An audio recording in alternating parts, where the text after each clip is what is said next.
Assalamualaikum warahmatullahi wabarakatuh.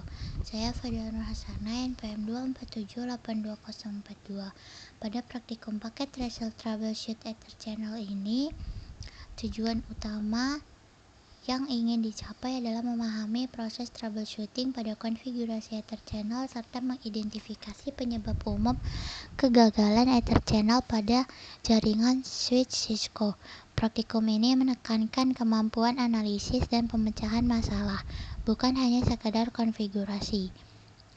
Pada tahap awal, topologi jaringan diamati terlebih dahulu. Dalam topologi ini, terdapat dua switch yang terhubung melalui beberapa link fisik yang seharusnya digabungkan menjadi satu Ether Channel.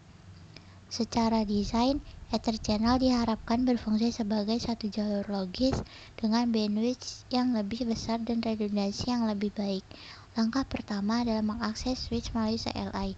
Seperti biasa, kita memulai dari user exec mode, kemudian masuk ke privilege exec mode dengan perintah enable. Kemudian melihat status dan konfigurasi Ether Channel secara menyeluruh. Setelah berada di privilege exec mode, kita memeriksa status Ether Channel menggunakan show Ether Channel summary. Perintah ini menampilkan informasi grup Ether Channel, interface port Ether Channel, serta port fisik yang menjadi anggota dari output ini. Kita dapat melihat apakah Ether Channel sudah terbentuk dengan benar atau belum. Jika Ether Channel belum terbentuk, biasanya status port tidak menunjukkan kondisi bundled. Hal ini menandakan bahwa port fisik belum berhasil digabungkan menjadi satu channel logis. Pada tahap ini, kita perlu menganalisis penyebab kegagalan tersebut. Berikutnya itu memeriksa konfigurasi masing-masing port.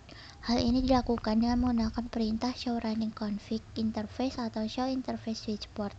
Dari hasil pemeriksaan ini, kita bisa memastikan seluruh port anggota Ether Channel memiliki konfigurasi yang sama. Ketidaksesuaian konfigurasi itu bisa menjadi penyebab Ether Channel gagal terbentuk. Selanjutnya kita memeriksa mode channel group yang digunakan.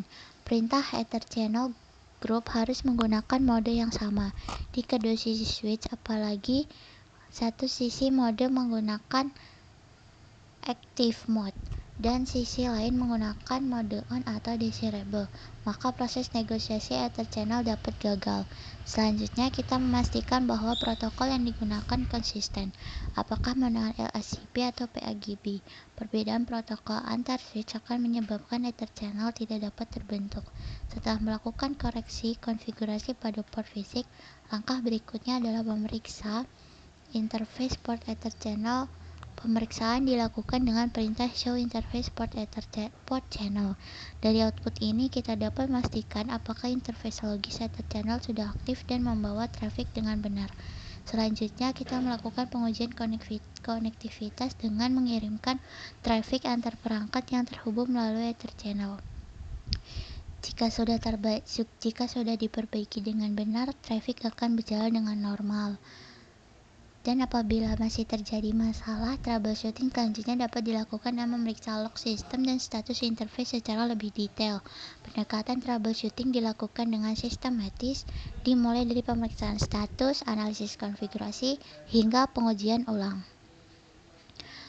Dengan praktikum ini, itu bisa memahami bahwa Ether Channel bukan hanya soal konfigurasi awal, tetapi juga konsistensi konfigurasi antar port dan antar perangkat.